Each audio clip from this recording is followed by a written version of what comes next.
Les nominés pour le 7e prix de dessin de la Fondation d'art contemporain Daniel et Florence Guerlain sont Martin Hsig, Matt Bryans et Thomas Kowalski.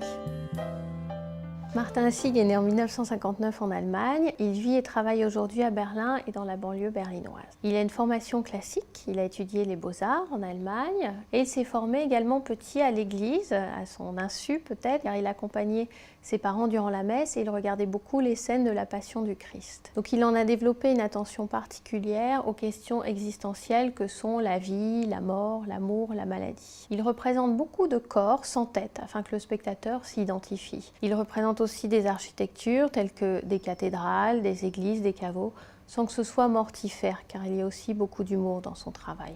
C'est un grand amateur et collectionneur de livres dont il extrait des phrases liturgiques ou non, et il fait souvent des jeux de mots d'ailleurs avec Saint Paul, qui est l'apôtre, mais également une référence à Paul Klee, qui est l'un de ses artistes préférés, avec Vincent van Gogh ou d'autres artistes de la scène abstraite américaine comme Elworth Kelly, Agnes Martin.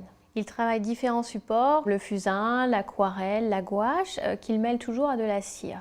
La cire a différentes fonctions pour lui. C'est à la fois un contenant de temps et d'histoire.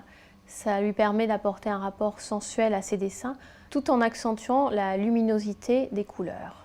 Il traite de questions universelles et de thèmes génériques comme la vie, l'amour, la maladie, la mort, qui sont en fait finalement les passions. On peut penser là encore aux passions du Christ, mais qui sont aussi des thèmes universels et atemporels.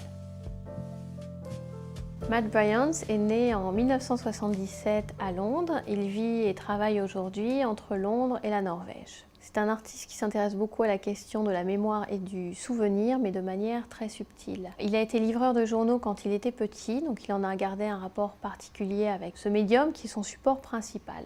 C'est-à-dire que Matt Bryans ne prend pas une feuille de papier blanche de manière classique qu'il va recouvrir.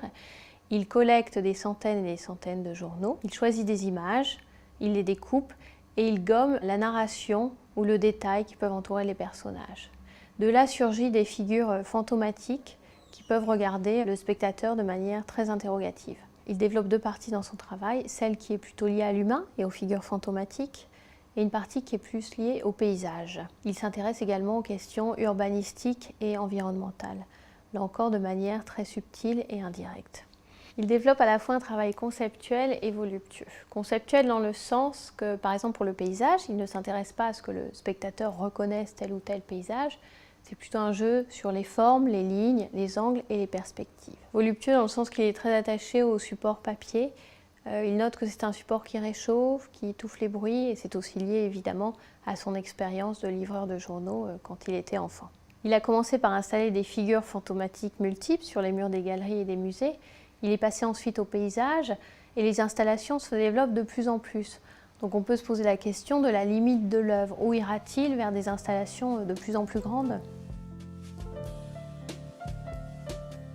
Thomas Kowalski est né en 1984 en Pologne. Il a étudié aux Beaux-Arts de Cracovie, ville dans laquelle il vit et travaille toujours. Il a grandi dans un univers artistique, toute sa famille fait partie de ce milieu. Il a passé son enfance dans l'atelier de son père, il a consulté énormément d'ouvrages d'histoire de l'art.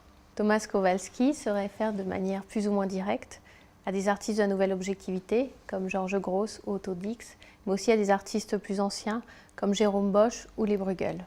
On l'a classé en Pologne dans le groupe des nouveaux surréalistes. Et c'est vrai qu'il aime apporter des choses incongrues, un petit peu incompréhensibles, car il aime que les protagonistes de ses dessins se racontent leurs propres histoires que le spectateur ne connaît pas volontairement. Il choisit des papiers et des couleurs, plonge le spectateur dans une certaine atemporalité. Il fait référence à ce qu'il y ait des fantômes de l'histoire sans donner de source précise. Donc on peut se demander en regardant ses œuvres si elles datent elles aussi des années 20, 30, 40 ou si elles sont d'aujourd'hui. Ces représentations se placent dans des scènes du quotidien, des images que nous connaissons tous, qui font partie de l'inconscient collectif. Et à l'intérieur de ces images qui semblent être très classiques, il apporte ces éléments incongrus qui tout à coup font tout basculer. Le lauréat sera annoncé le 27 mars lors du Salon du dessin au Palais de la Bourse.